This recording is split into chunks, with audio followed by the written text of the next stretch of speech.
I want to teach you something today that I think can actually benefit and bless your life. I started this series a few weeks ago, and the whole idea about this series is this. I need you to get this, okay? God has great purpose for your life. He has great plans for your life. In fact, I think in heaven, God is penning plans for your life of purpose, but I would be doing a bad job if I did not tell you at the exact same time, you have a real enemy who is writing plans for your life as well. In some dark corner of the universe, in a spiritual realm somewhere, there is a spiritual leader who has your name on his list, and he is crafting a plan for your life, a plan to create destruction in your life, a plan to ruin meaning in your life, to destroy purpose in your life, to take and create chaos into your children or your surrounding families, to create a life where when you die, the only people who are around you basically either say, well, good riddance, or they forget about you within a few years and no one brings up your name ever again. That's his plan for your life. Steal, kill, destroy. And I need you to get this because there really is an enemy. I've been reading this to you. Peter, at the beginning of the church's launch, he was kind of the leader of the church. After Jesus, he was the guy who was the leader. And he said this in 1 Peter 5, 8 through 9. Check this out. Stay alert, watch out for your great enemy, the devil. He prowls around like a roaring lion looking for someone to devour. I told you it's a great imagery, right? This monstrous animal prowling through the brush, following the pack, waiting and eyeing who he could pounce on and who he could destroy. And he says, I need you to kind of get this. And this makes sense because they were in the Middle East. So this is about the most dangerous animal you can picture. Obviously, if we were in North America today, he'd be like, it's like a grizzly bear following you through the woods, right? Like where it kind of inspires a little bit of terror. Like, whoa, I didn't realize this was the case.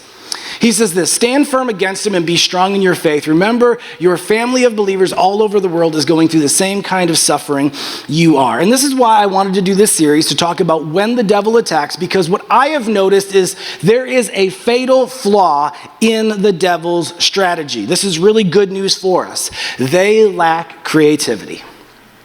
The devil lacks creativity in his attacks towards us.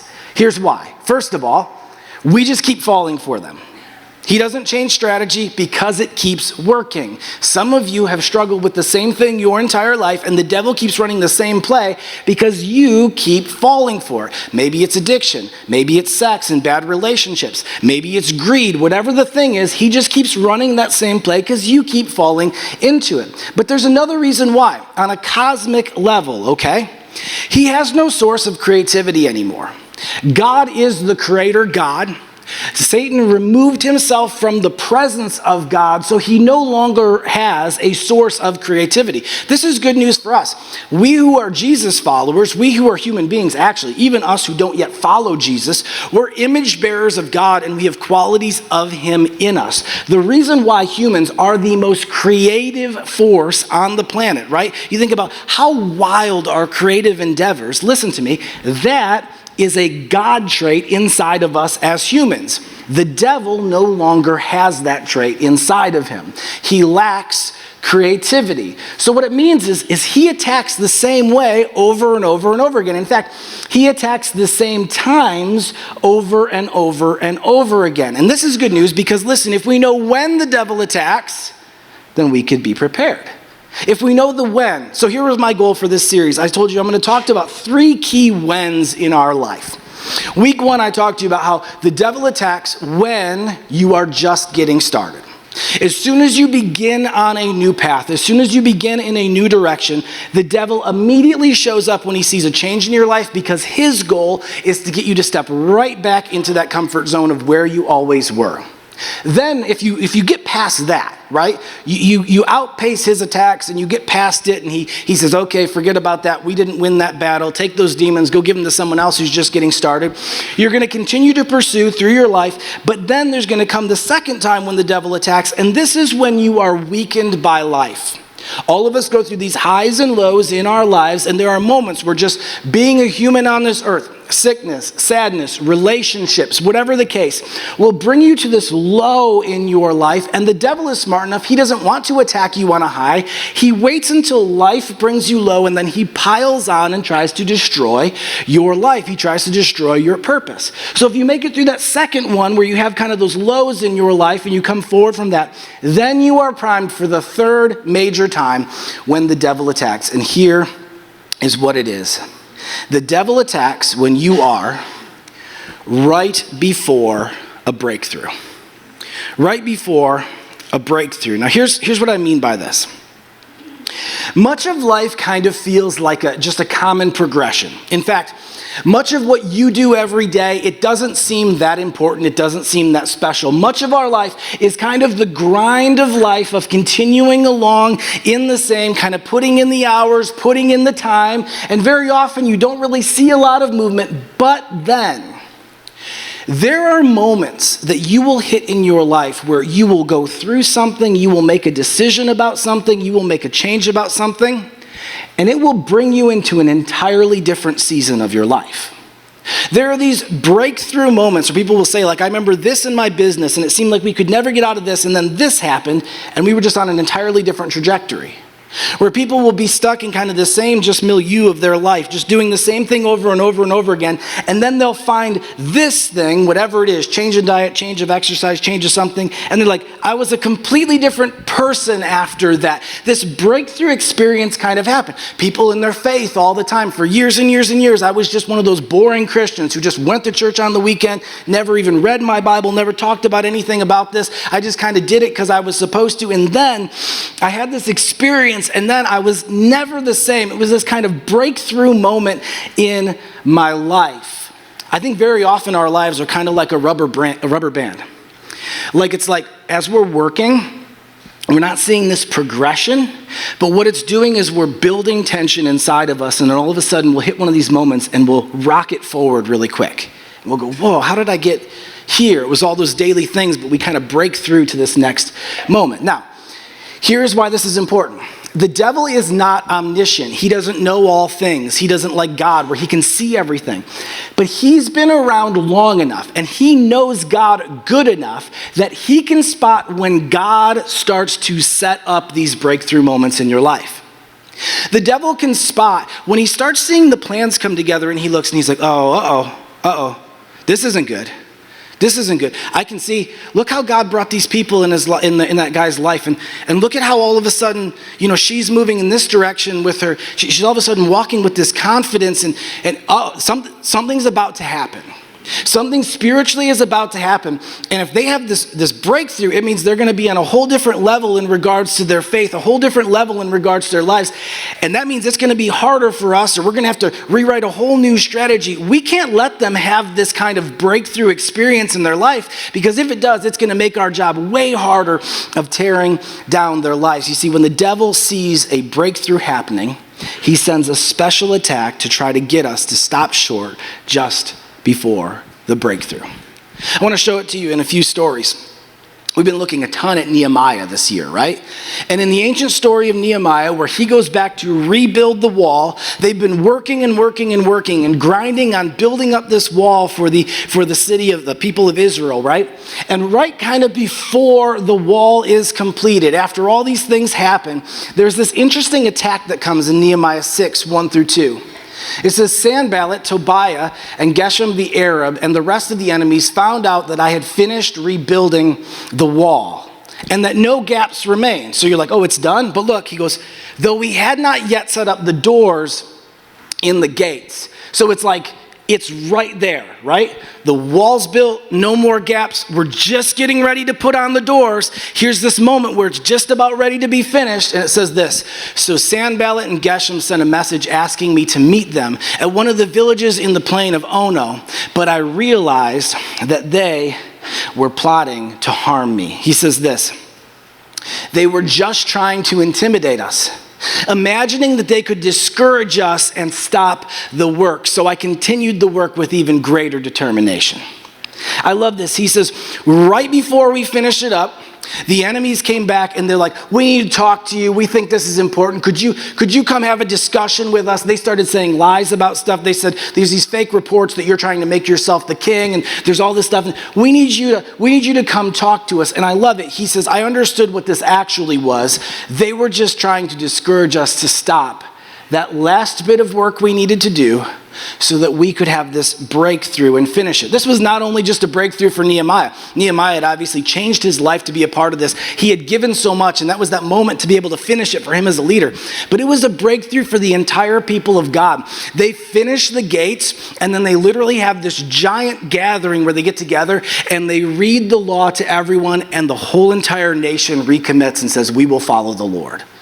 The breakthrough was just getting ready to happen, and all of a sudden the devil inspires someone to show up to try to steer Nehemiah away from it.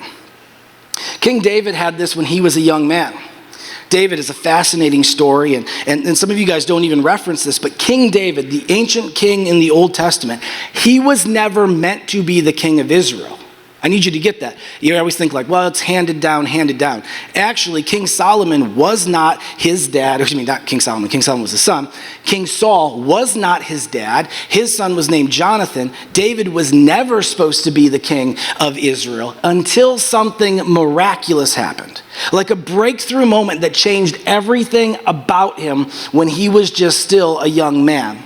It says that there was this war going on. There was this giant named Goliath, and Goliath would come out and taunt the people of God. And in this time, very often what they would do is, instead of just a whole entire mass of men slamming into each other and fighting, what they would do is send out champions, and they would have champions fight, and they would determine who really was the greatest. And instead of everybody fighting and dying, the champions would decide, and Goliath was this champion who was against the people of God. Here's what it says in 1 Samuel 17:26. David asked the soldiers standing nearby, what will a man get for killing this Philistine and ending the defiance of Israel? Who is this pagan Philistine anyway, that he is allowed to defy the armies of the living God? It's cool. He has this passion in him. He's like, why are we letting this guy talk so much smack about our God? Now, interesting note, David was not there to fight. David was the youngest, and he had a bunch of brothers who were at this battle line, and actually he was the guy who was at home with his dad who was watching the sheep, and his dad just said, could you just go and take some bread and take some cheese to your brothers? He shows up to give them some food, and he spots this guy, and he's like, why is nobody doing anything about this guy? Why is nobody fighting this man? And listen how his brother reacts in this moment. It says this, but when David's oldest brother, Eliab, heard David talking to the man, he was angry. What are you doing around here anyway? He demanded. What about those few sheep you're supposed to be taking care of? I know about your pride and your deceit. You just want to see the battle. It's interesting because his brother just attacks him in this moment. Just like, you're not even supposed to be here. You're not a soldier. Why are you here? And in fact, it's kind of wild, right? He's like, you're not supposed to be here. And then he even attacks his character. He's like, you're always that prideful kid, right? You're always that deceitful kid. He says, you should get out of here, right? And what's interesting in this is literally right before the moment that changes his entire life. It says, just a few verses later, David's question was reported to King Saul, and the king sent for him. And this is like the story where then he goes and he battles against Goliath. After this, David becomes like a hero in the community, and that's what sets him up to become the king of Israel. But listen, right before this moment, literally right before the question was reported, all of a sudden the enemy inspired David's brother to be like, you aren't even supposed to be here. And think about it in that moment. For some of us, when you came and you're like, I brought you guys cheese and bread, and your brother's like, you're not even supposed to be here, you're supposed to be taking care of the sheep. Some of us in that moment, wouldn't we have gone, well, I'm just gonna take my cheese and bread and go back to the sheep then, right? Sorry, I brought you guys a treat. I'll just go back to taking care of the sheep, right? There's this moment where this attack comes and all this temptation right before this moment to walk away discouraged.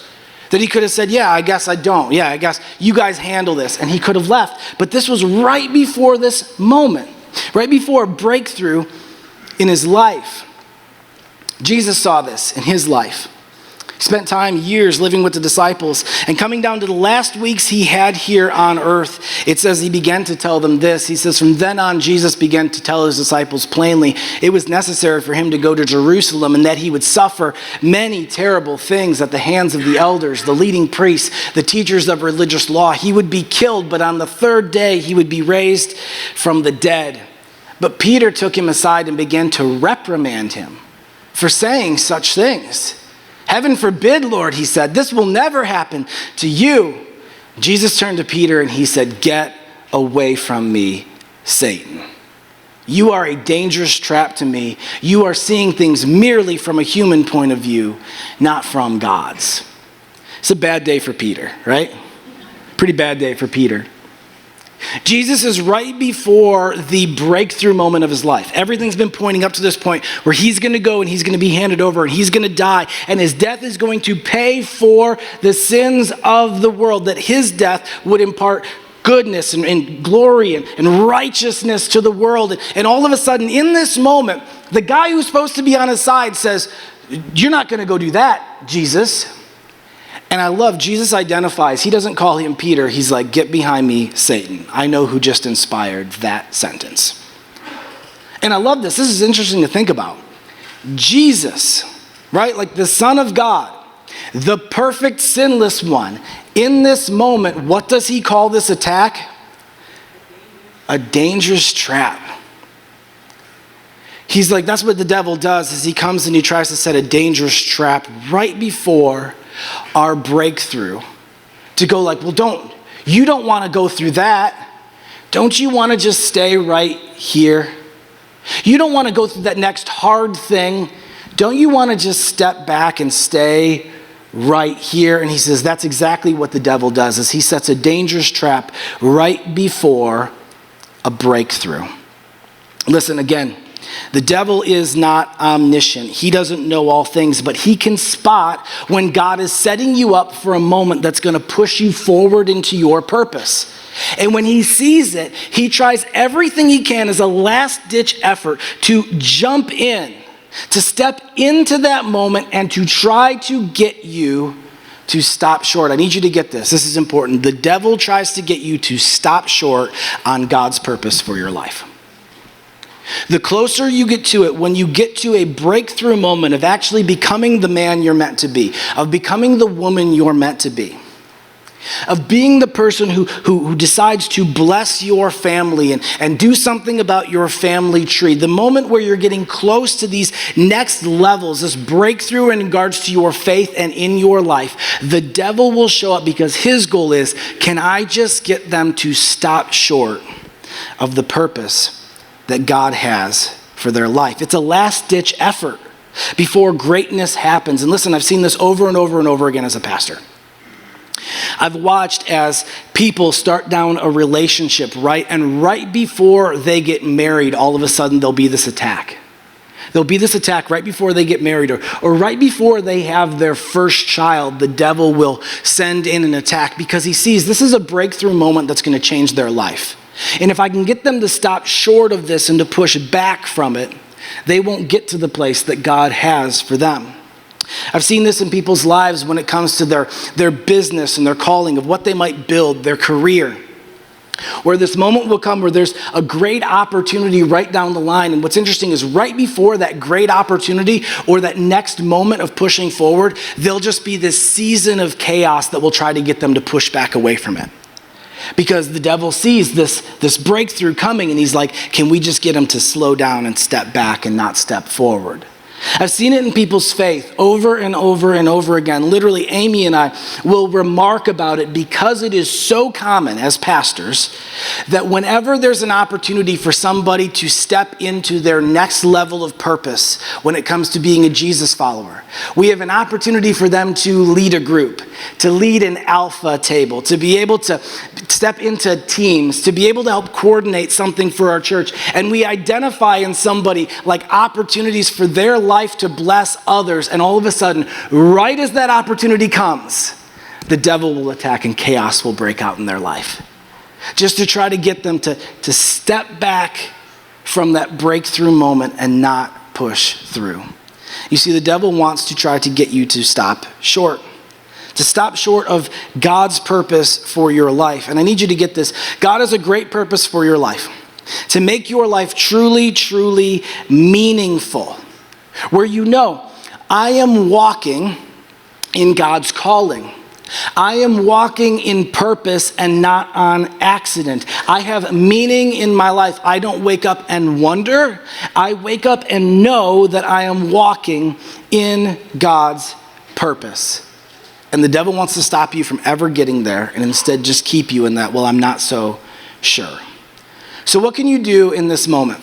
If you know this is coming, if you progress through the just getting started, through the valleys, and then you come up on one of these breakthrough moments, what can you do? We've been finding application from Paul when he talks about this fight that we're in. He says this, a final word, be strong in the Lord and in his mighty power. Put on all of God's armor so you will be able to stand firm against the strategies of the devil. The devil will attack. There are strategies we know. And he says, we are not fighting against flesh and blood enemies, but against evil rulers and authorities of the unseen world, against mighty powers in this dark world, and against evil spirits in the heavenly places. And he says this, so therefore, put on every piece of God's armor so you will be able to resist the enemy in the time of evil. This is one of the times of evil right before a breakthrough.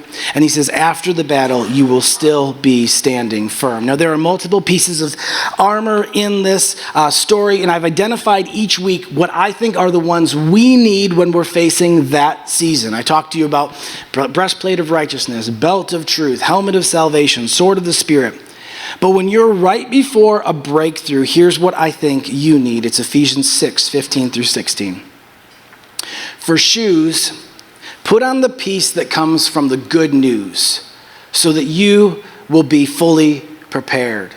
In addition to all of these, hold up the shield of faith to stop the fiery arrows of the devil. When you are right before a breakthrough, you need two things. You need the shoes of the gospel, and you need a shield of faith. Now, real quick, why did I say shoes of the gospel? Because the translation says shoes of peace, right? But it doesn't. It's interesting. It says, for shoes, put on the peace that comes from the good news, which is translated gospel, so that you'll be fully prepared. The peace isn't what's on our feet. The good news is what's on our feet. The peace is what comes to our heart. In fact, in another translation, it says, for shoes, put on the preparation of the gospel of peace. You see, our shoes in this season are made of the gospel, the good news about Jesus. Romans 5:1 says, therefore, since we've been made right in God's sight by faith, we have peace with God, because of what Jesus Christ our Lord has done. That's the story of the gospel being made right in God's sight. And he says, and then the byproduct of that is peace. But what we need to put on our feet is the gospel. I need you to get this. The gospel for us as Jesus followers isn't just like our word of peace. It's also our word of mission. For you who are Jesus followers, the gospel is your word of mission. It's not just that it makes us right with God. Of course it does that, but Jesus, before he left this earth, said this. Jesus came and told his disciples, I've been given all authority in heaven and on earth. Therefore, go and make disciples of all the nations, baptizing them in the name of the Father, the Son, and the Holy Spirit. He says the gospel isn't just what gives you peace. The gospel is now your mission. It is now your purpose. It is now your task that you are meant to carry. And I need you to get this. Listen to me. A major breakthrough, I would say the major breakthrough for every Christian, if you're wondering, what's a breakthrough in my life that I might have in? The major breakthrough for every single person who calls Jesus their Lord is the moment when they realize the truest purpose of their life here and now before they die is the sharing and spreading of the gospel of Jesus Christ. When you get that, it is the biggest breakthrough. And I literally think it takes a breakthrough because I think a lot of times we receive Jesus' forgiveness, we receive the gospel as a gift, and we are saved, and you are saved, brother and sister. But then comes this breakthrough moment where you realize, oh, the gospel is not just my word of peace, it is now my word of mission. This is my calling. This is my life. I wonder, so often people are like, I just wonder what God wants for my life. I wonder what God's calling is for my life. And I would just submit to you, brothers and sisters, if he never says anything to you about a special calling, you already have a calling that is worth spending the rest of your life doing. It is you sharing the goodness of the gospel with those who are lost, with your family, with your friends, with your coworkers, with your community, and showing them what Jesus has done in your life, and constantly being that source of saying the answer is Christ and Christ alone. You see, as we start our faith and we start moving forward, God has this purpose for us. But what Satan will do is he'll try to cut us off from that call from Jesus because he'll say, like, you do know that would make your life harder, right? You do know that, like, it's going to make your relationships more awkward if you're going to be one of these gospel people. You do know, like, that could cause some people to walk away from you, or that might even cost you something at a job or as you're doing business or this. And what he's doing is he's kind of sprinkling out in the path ahead of us, kind of like these thorns and pieces of broken glass. And he's like, you do see what this is going to do, right? And that's why he says, you see, if you're going to get to this breakthrough moment, he says, you need a pair of shoes, and it's the shoes of the gospel. He says, you put them on and you walk right over that broken glass and thorns, and you're like, oh, I know this is more work. Yeah, absolutely. But I have a purpose in my life. By the time I die, I intend there will be more people in heaven with me because of the words and the goodness that I've shared with people around me. I'm not going to go to heaven and have nothing to show for it. I'm going to get there and I'm going to meet people and we're going to fist bump and we're going to shake hands and they're going to be like, thank you, sister. Thank you, brother, for telling me about the gospel, even when I didn't want to hear it, for being the person who pointed me to Jesus, even when I didn't want to hear it. You see, if you get this mission as a Christian, it doesn't matter what comes into your life. It doesn't matter what comes into your life, because even if it's difficult, if it's hard, you're like, but I have such a great calling, nothing can stop me. I love that story about Nehemiah. It's one of the things that I've placed in my heart. I've placed in my heart because they called him and they say, would you come down from that wall and would you come talk to us? And I love his response. I didn't tell it to you in the first time when I read it. It says this: Sanballat and Geshem sent a message asking me to meet them in one of the villages in the plain of Ono, but I realized they were plotting to harm me. And here's his reply. He says, I replied by sending this message to them: I am engaged in a great work. I can't come. Why should I stop working to come and meet with you? I love it. He says, listen, they're like, we need to talk to you. We need some of your time. And he's like, no, you don't get my time. I'm too on purpose to be distracted by you. I have a great work sitting ahead of me. If you're a Jesus follower and you have the gospel on your feet, hard times may come. People will start saying, well, what about this? What about this? What about this? And you're like, listen, that's great. You can talk all about that. I don't have time for that. I have purpose today. I am walking around looking for opportunities to show people the goodness of Jesus. I'm looking for opportunities to inject the gospel into my family, to inject the gospel into my children, to inject the gospel into my community. Yeah, but isn't that going to be, and you're like, yeah, but I don't care because I have a great work ahead of me. When you get this, friend, listen to me. If you're a Jesus follower and you get this and you put on these shoes, you are going to start walking with a purpose like never before, because you have an eternal purpose while living this temporary life. It changes everything for us as Jesus followers. He says you need shoes of the gospel, but second, listen, you need what's called a shield of faith.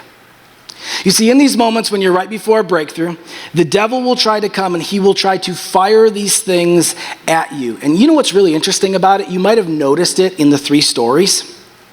During this season specifically, what the devil does is he doesn't come outright and like just attack physically. He's really wise. In moments right before a breakthrough, he tries to find someone close to you to say what he's saying to you. Did you notice that? When it was Nehemiah, it was the people who were right there that he thought might have been on their team, and all of a sudden they start attacking him. When it's David, it's literally his brother and his own family, and he throws this attack at him. When it's Jesus, it's literally like his right-hand man who comes in and says this to him. And they're like these sneaky little darts that are sent out by the devil that try to penetrate our heart and try to get us to step back and go, yeah, maybe you're right. To get us distracted, to get us discouraged like David, right? To tempt us to step away from maybe something that's difficult, that's going to lead to our breakthrough like Jesus in this moment. And you need a shield in this moment to stop these darts, but you need a shield that's not just made of metal or of wood. You need a shield that's made of faith. I've said this before, faith is not believing in God. Faith is trusting in God. It says this in Hebrews 10, 35 through 36. Do not throw away this confident trust in the Lord. Remember the great reward it brings you. Patient endurance is what you need now so that you will continue to do God's will. See that? If you have that patient trust, you will continue to do God's will. You will move past this to that breakthrough, and then you will receive all that he has promised. Your calling, your purpose, that next blessing that he has for you. You will hear lies in this moment, and you need a shield of faith, but make sure you get this. Your shield of faith is not a shield of faith made out of faith in yourself. It's not like a confidence that you have in yourself. Your shield is made of faith in him. It's faith in him. I'll show you how you can transition this in your mind. It's not saying to yourself, I have faith that I can make it through. It's saying to yourself, I have faith that God can take me through. Not I have faith that I can make it through. I have faith that God can take me through. I love Hebrews 12:2. It says this, we do this by keeping our eyes on Jesus, the champion who initiates and perfects our faith. You know what's so awesome about this? This is what it says. Jesus is the one who starts your faith. Jesus is the one who finishes your faith. He's the one who started the construction project in your soul, and he's not some bum contractor who's going to take up. He's going to show up and he's going to finish what he started in your life. If he started building something in you, he's going to complete it. And this is why we can have that shield where it's not faith in ourselves, but it's like, if Jesus started this in me, then he can finish it. Yeah, but this is going to be hard. Yeah, but this is going to be, you're like, no, I get it. But I have this shield of faith that Jesus wouldn't have started this good work in me if he didn't plan on finishing it, friends. You see, the devil attacks right before a breakthrough and tries to get you to give up on God's promise, on God's purpose, on what he's calling you to be. But we, as Jesus followers, can have this shield of faith to say, I understand that the road might be difficult. I understand that it might be hard. But if God started this, he can finish this. Listen, Jesus has an amazing promise for your life. He has an amazing purpose for your life. I need you to get this. Focus back in if I lost you somewhere along the way because you got distracted, okay? I really do mean this. This isn't like just like hype, like Cameron's a motivational speaker who's trying to get me amped up. Listen to me. God believes in you more than you do. I really do believe God has a bigger purpose for you than you have for yourself. When you think about who you could be, when you think about the character you might be able to craft, listen to me. I think God has an even better character in mind penned for you.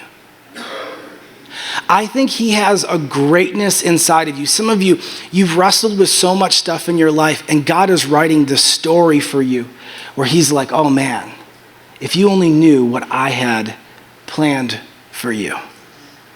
And then you know what's amazing? is not only for some of you are you going to have this breakthrough moment where you believe that God really can and you become that person. You'll have this moment where you look at yourself and you're like, how did I even get here? Because you broke through to this moment where he moved in your life and he changed you. But this is what's really crazy for some of you then. God has a plan that's bigger than that, because God actually has a plan where you're going to be the one who affects and changes your family. And God has this plan written where it's not just that he wants to do something good in you, and that would be amazing, but he has this breakthrough planned in your life where he's like, yeah, and then your kids are going to fall in love with Jesus. In fact, for some of you, listen to me, for some of you, you're the person who changes your family tree. You're the person. You're the person your grandkids talk about how our last name always used to mean addiction, alcoholism, sex, all these other things. We were ashamed of what our name was. And then grandpa came along. And then grandma came along. And after her, our family had an entire different measure of purpose. From day one, we were talked about the fact that God loved us and had a plan for us, and we were meant to affect this world. And after that, we were no longer that family. We were a whole different family from then on. And some of you could have that breakthrough in your life. And then listen, for some more of you, it doesn't even end there. God has written a story for you where you're going to break through to become the person that God has for you. Break through to become that person who builds that family around you. And then God has yet another where he's going to literally lead you to affect an entire community of people around you. Where God's going to give you the opportunity to be able to affect your community, to affect the people who live in your town, who work in your business, who are surrounded around you. And God's going to use you to affect spiritual change in an entire culture around you. Where multitudes of people are going to be waiting in heaven to cheer for you and say, thank you for how you lived. Thank you for what you did. Thank you for how you gave. Thank you for how you served.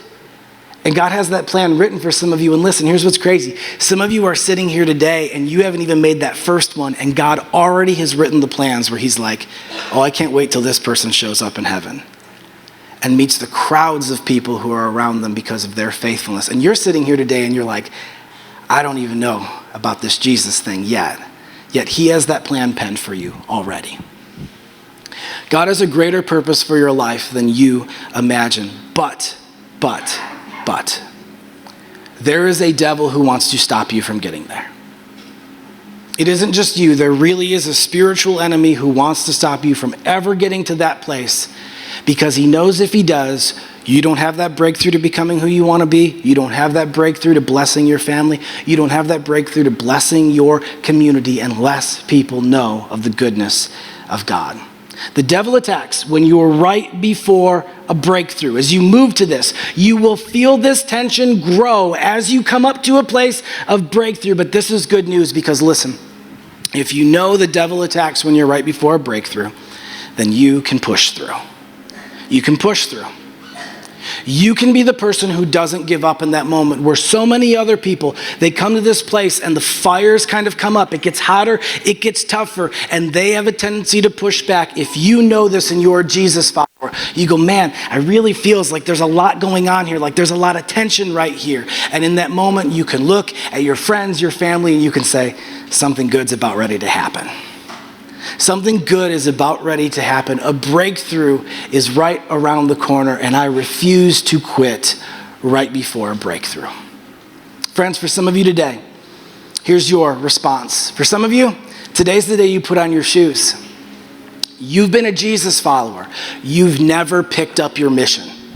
And today is the day, as a Jesus follower, you put on your sandals and you say, I might be a teacher, I might be a stay-at-home mom, I might be a businessman, right? I might be a factory worker, but today I'm putting on my shoes and I'm gonna say, actually though, my first purpose is finding people and introducing them to Jesus. I'm a finder first, I'm a factory worker second. I'm a finder first, I'm a stay-at-home mom second. I'm a finder first, I'm a nurse second. The first goal for me is to take those who don't know Jesus and bring them close to him. And you're gonna put on this mission and it's gonna change everything. Talk about a breakthrough for the rest of your life. For some more of you, you're in this season. Right now, you felt this tension come up and surround you. And this is the moment you need to pick up your shield. If not, those darts are going to penetrate your heart and they're going to get you to stop and get you to push back and get you to stop short of what God has for you. But listen, you don't need a shield of faith in yourself. You don't need some hype like self-help type thing in this. What you need is to say, I believe that God started this journey in my life, and if he started it, he will finish it, no matter how difficult it is. That I can make this through because he will take me through. Third, for some of you, you're not in that season, but I need you to get this. I need you to remember this. Again, I've been saying during this series, this isn't a series I want you to remember today. I want you to remember this for years. Long-term memory. When does the devil attack? When we're just getting started. Whenever we're weakened by life, right before a breakthrough. When we're just getting started. Whenever we are leveled low by life, right? Right before a breakthrough. In fact, here's what I want to do. When you leave today, I actually have a gift for you. I have a bunch of stickers with those 3 things on there.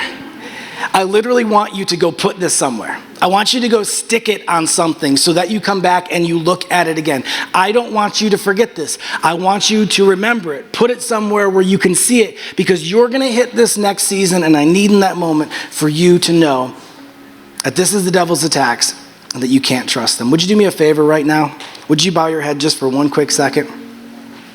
God, thank you so much for your goodness. Thank you, Jesus. I pray right now that if there is any who do not know you, but today they were won over by the reality that you love them so much, that you have so much purpose for them. I pray that right now in this moment, maybe they don't have everything figured out about their faith, but they just think, Jesus, I want you.